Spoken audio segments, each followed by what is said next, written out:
Hello everyone, this is Lindsay. Welcome back to my channel. Today I have a tutorial for you, kind of how to make your journals durable, flexible, and lay open flat. So we're going to be working with journal spines today. A couple of different ways you can make solid journals that are going to sell for more money, last longer, and be easier to use. So I have multiple different things I'm going to show you today. And the first thing I want to talk about, let's talk about wallpaper. Wallpaper is super flexible and durable. It doesn't necessarily rip and tear easily. So this is a great material to make journal covers out of. If you have trouble finding wallpaper where you are, I do suggest that you check out my website, nevermorecreation17.com. Often in the junk journal supply section or JoAnn's journal treasure section, you will find wallpapers that we have curated and put together for you for use in your journals. So check that. But look at how beautiful this is. A thick wallpaper. It's textured. Look at the purples and the greens. Oh my word, is it beautiful. So this is going to be the cover of a journal for Joyce Hughes. I created a digital kit for her called Multifaceted, and it is gems and jewels and things like that. I don't have time to go through all the pages in that kit in this video, but if that sounds like a really neat digital kit, or I also offer it printed, that you would like, you can just search for that in my website, and the description will show you all the pictures and all of that. But this is going to be the cover of the journal for it. I offer something called a junk journal experience. It is not listed in my site. You need to actually contact me on Facebook or Etsy to talk about it. But if you have an idea for a journal that you would like a digital kit and a journal, I offer at a very reduced low price, and I create a digital kit and then create you a journal with it as well. So gems, that was one that I did for her. So this is going to be the cover. And it's just a single signature, simple journal, but we're going to make a durable cover. I've been promising all of you who sell journals in the marketplace that I'd show you different ways to make simple journal covers that they don't crack and crinkle and tear and rip. They are sturdy. So all I've done is fold it in half, and I'm going to grab my paper trimmer. I did bring an extra blade. I might need it. This is just my backup trimmer. I didn't bring my big one. And here's another tip. If you want to save time, I have pages here. These are 8.5 by 11 coffee dyed papers. If you fold them in half, they fit perfectly in a 6x9 cover, and you don't have to take time trimming it. However, there's a little bit more of an overhang than I like. Let's go ahead and cut this to a 6x9 so you can see what I'm talking about. This video is going to be very long. Just a warning, because we're going to be doing multiple different things today. All right, so that is 9. This is 6. And if I cut it to just, this wallpaper is really thick, so it's not that easy to cut through, unfortunately. My other trimmer would cut through it better, but it's a little big to bring into my filming room. Okay, so here's a 9x6 cover. It's gorgeous.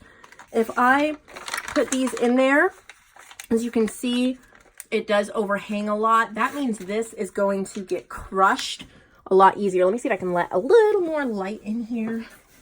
All right, so the edges are going to get crushed more easily. So I found if I take a 1/4 inch off, and instead of doing a 9x6, I do a 5 3/4 by 8 3/4. The pages still fit in there perfectly, but it protects the pages just a little bit more. So that is a big tip I would like to share with you guys. So here is the cover. Now, since it is wallpaper, there's not really much else that you have to do, but extra is always good in my opinion. And we're going to cover up the words on the inside, which sometimes I've left it just for kind of a junk journal vibe, but I'm actually going to cover it with some coffee dyed paper. You don't have to, excuse me, this cough will not go away. You do not have to use coffee dyed paper. You could use whatever you wanted on the inside. But one thing I've learned, this is too small this way, but even if it was big enough, having 2 pieces folded in half in the middle causes creases and crinkles. So one thing I've learned recently, I'm just going to use a glue stick to tack it down because I'm going to sew it together later. That's not a part of this video. I'll show you maybe completed flip throughs of some of these journals, but I like to turn it into 2 separate pages. Just line it up, smooth it out, and that way there's a crease in the middle, and I like to reinforce that crease with fabric. That adds extra durability. You could open it a million times without it cracking.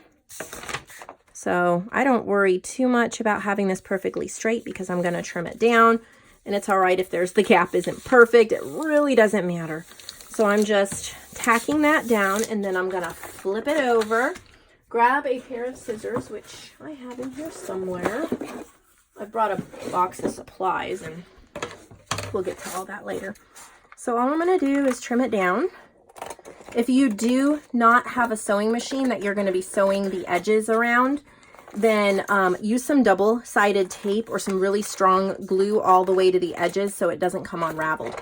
All I need to do is tack it because I will be sewing it, but this video is not about sewing the edges of journals. It is about creating a durable spine.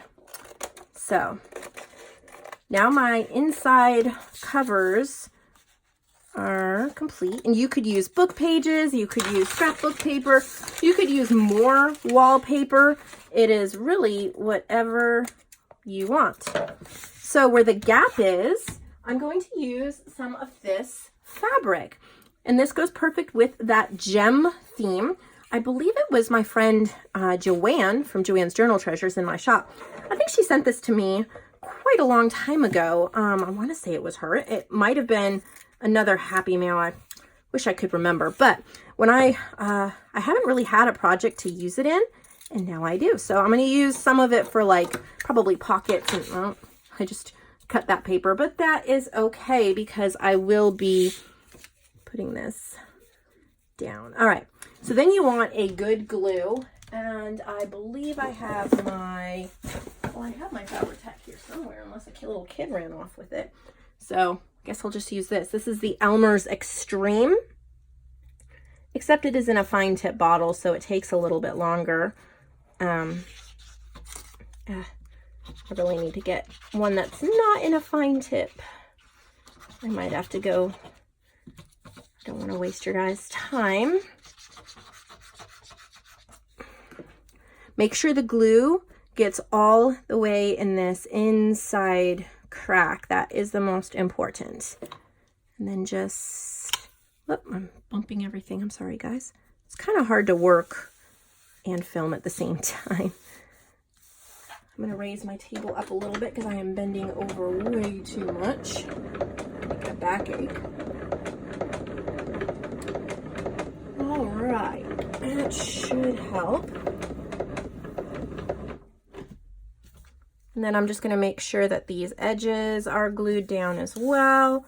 I could stitch them down if I wanted to. I don't think I'm going to. I don't see a need for this project. But I'm just making sure that's all done. Flip it over, trim off. I like rough edges on the journals I make just because it's kind of shabby, and I like that. It's kind of part of my junk journal style. There we go. So when you fold it in half, you now have a reinforced fabric spine with the wallpaper. This thing will be super heavy duty. I'm going to put my signature into it. I'm going to sew around the corners. Perfect, perfect journal cover. This type of a journal cover will add value to your journal because it opens well. It is not just a simple flimsy piece of cardstock, but it is still created the same simple way of just folding it in half. This adds a ton of value and durability. So that's one way we can do it. And of course you can mix it up a little bit. It's just one idea, right? Okay, so another idea, let's move my fabric out of the way here. All right, so let's stick with the single signature for one more. Say you have some really pretty cardstock. That's just a single-sided cardstock and you want to use it. What I've seen some artists do, and I've done it myself, So I am not picking on anyone. But what some artists do is they just fold it in half, they cut it to the size they want, put their signature in, and they're done. It looks okay when they make it. The problem with it is this is just cardstock. It's going to get crushed, ripped very easily. It does not feel sturdy. It feels cheap.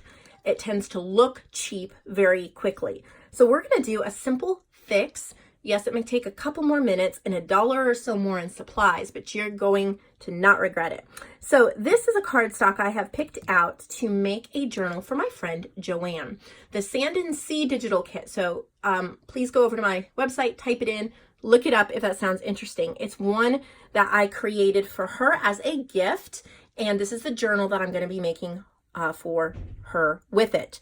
So this is actually going to be the inside of the journal. So I'm going to fold it that way, and I'm going to cover it with fabric. I want to thank Janice Frank for sending me this seashell fabric. She had created a journal for the marketplace using this fabric. I fell in love with it and said, I wish I could find some. And so she sent me some.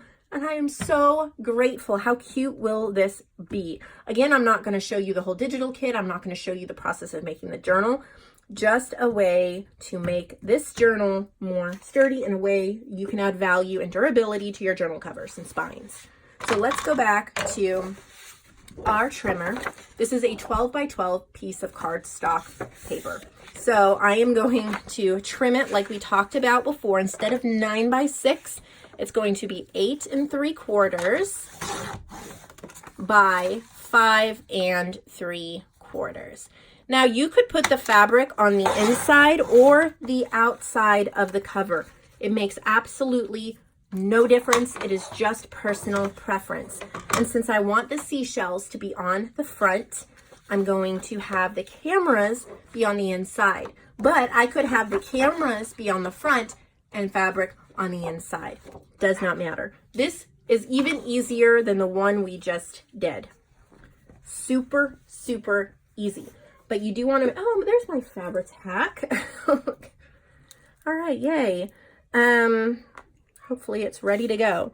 So you just want to cover your surface with a glue that holds fabric pretty well.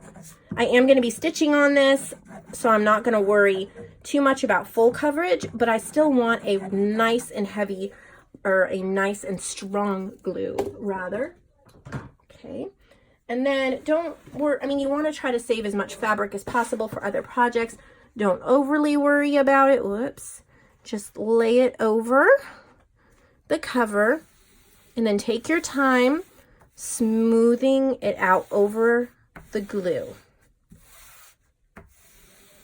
Start with your hand in the middle, spread out, up and down, so you minimize your wrinkles and you maximize your adhesion. Flip it over, grab a pair of scissors. Again, I like raggedy, shabby edges. That is my style. If you prefer, you know, perfect folded, clean cut edges, then you can add that step. However, that's not my style. I rarely do that. I like the fabric to fray, as long as it's stitched or glued in tight enough that it's not going to damage the journal. So I'm just roughly cutting it. I'm not going to worry if it's perfect because that adds to the shabby look I like. This is just going to be a super fun journal. Here we go. I might actually finish this one today so I can get it mailed off to JoAnn. She's been waiting so long for this. And keep getting busy with other things. Okay. Okay, I'm just finishing the trimming here. And that's it. If you had strong enough glue, you could be done. Or, like I'm going to do later, stitch around the corner, the edges. There you go. There you have it. Look at how beautiful and perfect that looks. So cardstock has been reinforced by fabric. What happens when you reinforce cardstock by fabric? It does not rip or bend the same way. It adds durability, it adds flexibility, it lengthens the lifespan. So simple, simple. Again, you could have that be the front and the fabric on the inside. Either way, that gives you tons and tons of options. So that's cover number 2. All right, so let's talk about if you actually want a spine so that you could add multiple signatures. One of my favorite things to use is cereal boxes. You could use chipboard, you could use the backing to 12 by 12 paper pads, whatever you want. But this is one of my favorites, and I'll show you how I do it for maximum durability. Again, this is not a very good trimmer for this kind of a project. So yeah, we'll see. I might have to go bring my other big monster trimmer in here. I don't know.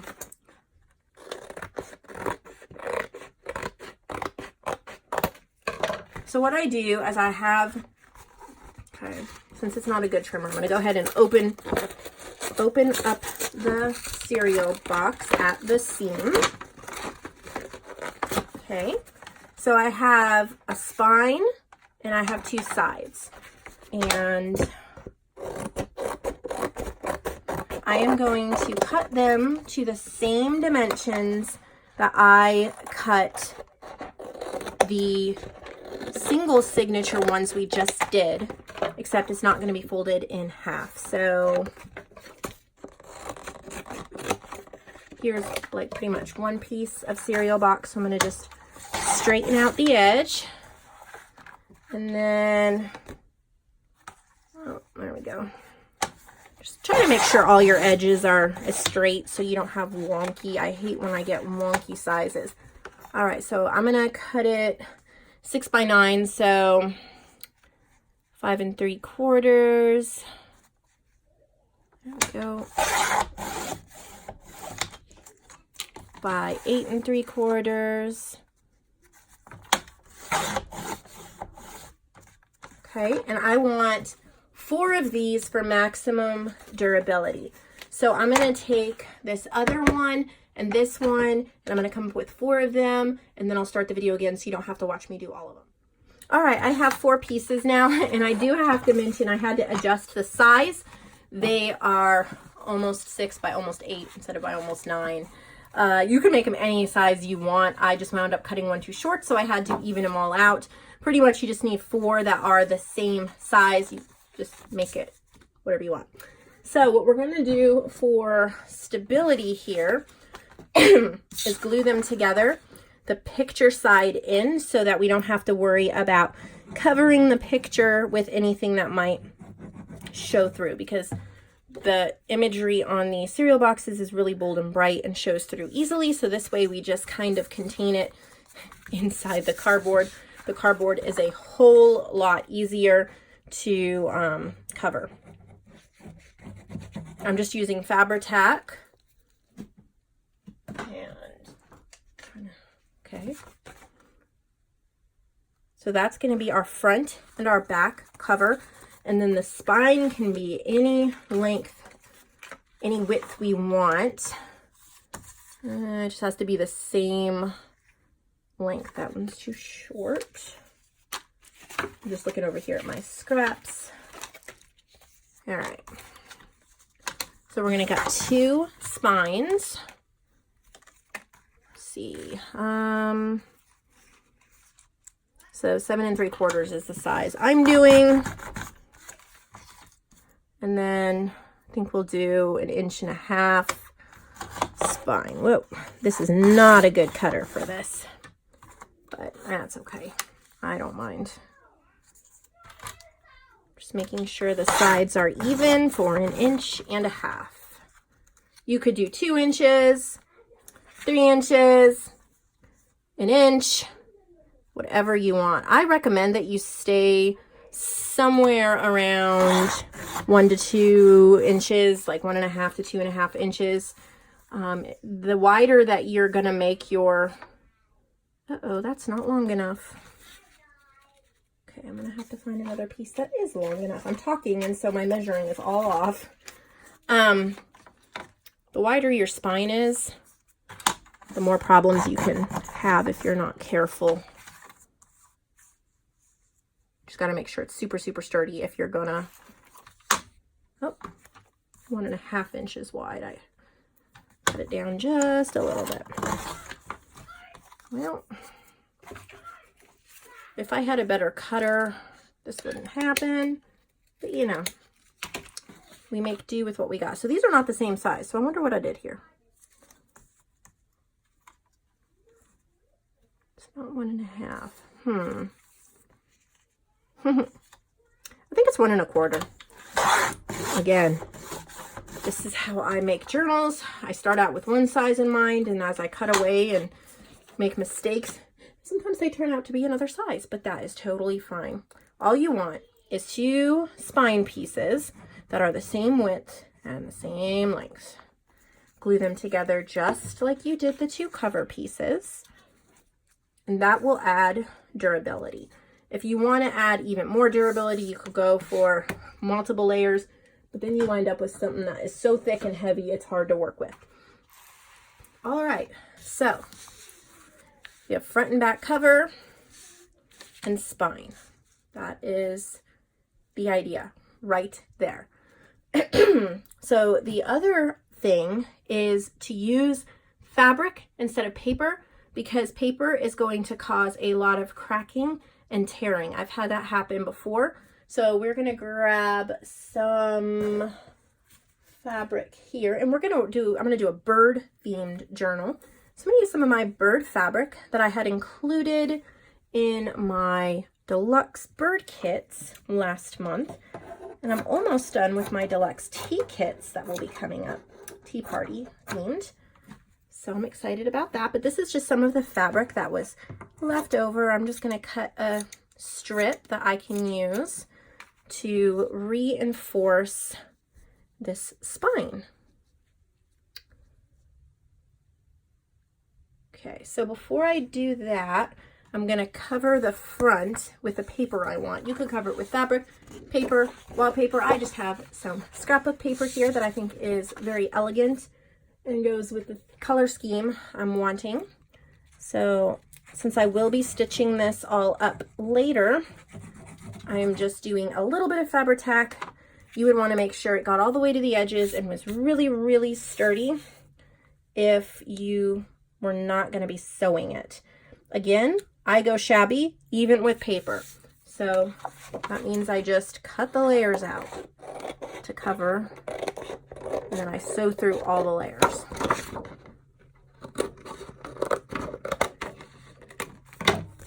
So there we go. There's a front cover.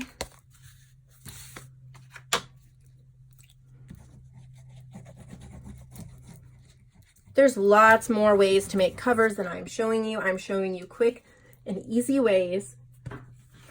And the trick I'm going to be showing you here is going to be the trick to make a hardcover journal open well and be durable, because so many of them are so stiff and crackly, and that just doesn't look good. It doesn't feel good, and it's just not going to sell as quickly or make you as much money.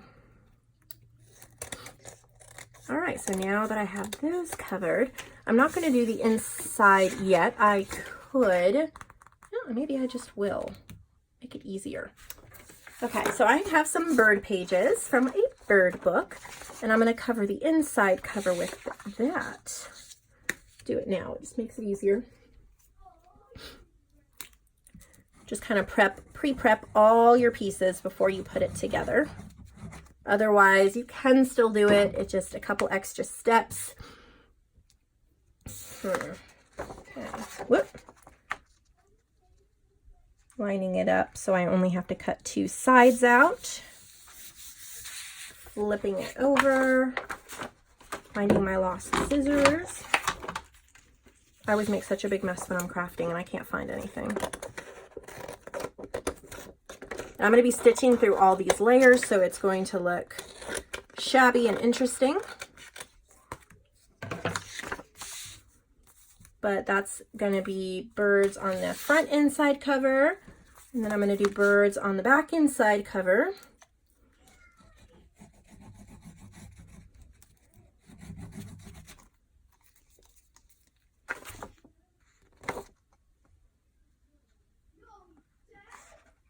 Okay.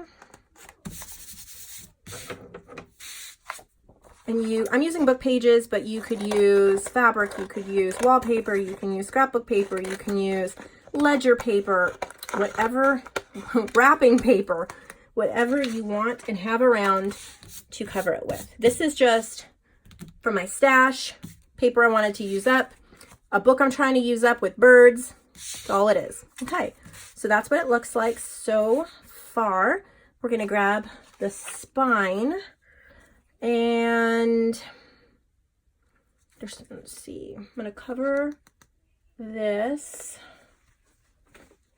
Okay, I think I'm going to actually, do I want birds on the outside? That would be cute. Okay. So I like to cover the spine, both the back and the front, with fabric because that adds the durability. So I'm placing it where I want it on the fabric because of where the birds are placed. You trim it to the top and bottom. You could leave a little bit of an edge if you wanted it. This is the shabby way.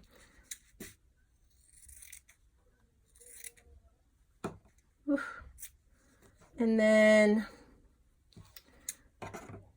just trim it to whatever width you feel comfortable with for the particular journal you're making. Okay. So then you leave just about 1/8 of an inch gap when you glue down your cover, and that will be the hinge that's going to let it open flat. This is where, well, my Fabri-Tac is going crazy. So, and sticking all over my fingers. Yikes. So this is where you want to use the really good glue. You do not want this coming up. So you're going to want to use Fabri-Tac or Crafter's Pick or something that you know is not going anywhere. Whatever you have the best success with fabrics. Then you're just going to line, whoops, I hope I'm still in frame. Gonna line it up here, leave about 1/8 of an inch. I do all this, I just eyeball all of it because it is a junk journal and I've gotten, whoop, gonna glue my hand to it on both sides. Okay, and then for this inside part, I have another bright and fun cotton fabric that I'm going to use.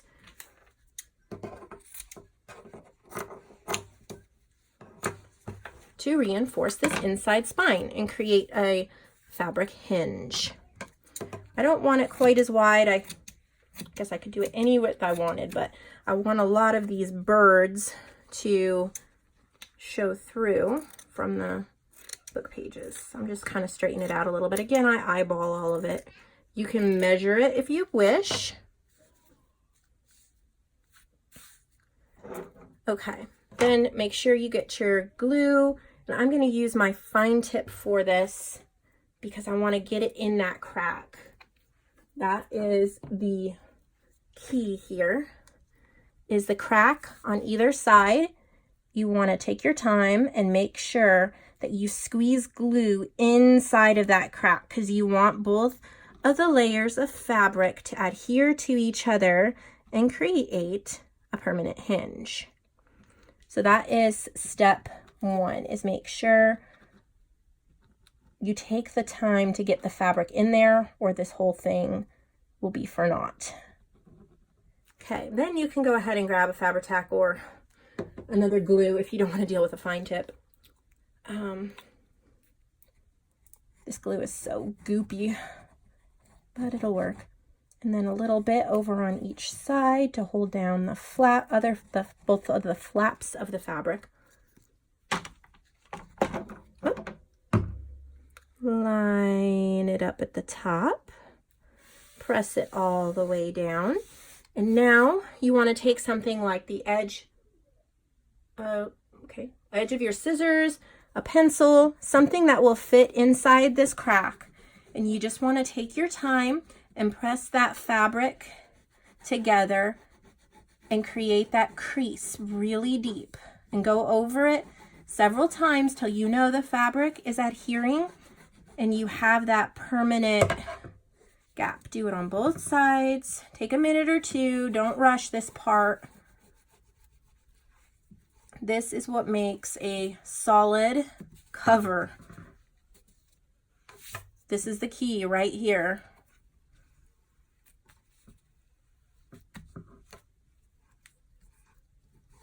See how flat it lays open? So when you put your sew your signatures in, it'll still be flat. So we're gonna turn it over. I did get some glue on the spine because I wasn't being careful. And I'm gonna sew it down, probably trim it again. And I can always cover if the glue seeped through or I don't like any glue spots. If that happens, I could put some lace down or something if I wanted to, but that's really mostly going to be covered with the signature stitches. I like to have my stitching show through. You can do a hidden stitching. That's not what this tutorial is about. I like to just sew through all the layers. But look at that fabric hinge. Look at how great that is. Open, closed. Isn't that neat? So I thought you'd enjoy that. One more. I know this is long. I'm gonna, once this is all stitched and you have your beautiful image and some pockets, you've got a gorgeous, gorgeous journal. And so I'm gonna be turning that into a bird journal here in the future. We're gonna only deal with one more thing today and then we'll be done. And that is, what if you already have a book cover? You know, this is a guidepost condensed books. I'm gonna end up probably covering this, but I love this gold frame. And look at what a mess it is here on the inside after the pages have all been taken out. So I'm just going to doctor it up and show you. I have seen a lot of journals when they're made from books, like, when they're made from books like this, the problem winds up being they're super stiff and they do not lay flat.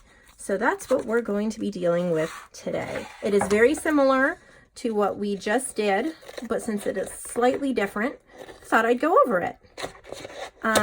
Just kind of trim up the edges. So see how this stuff is really thick, like the book cloth or whatever it is. We're going to kind of just remake that ourselves. Each book is going to need a little bit different TLC, but I'm just showing you this one, and hopefully you'll be able to take these principles and adapt it to whatever cover. These end covers, the white end covers, are in really good condition, so I'm not going to be covering those. But if they were, I didn't like them, or they were in terrible condition, I would just, when I'm done with all these steps, I would glue fresh end covers over it.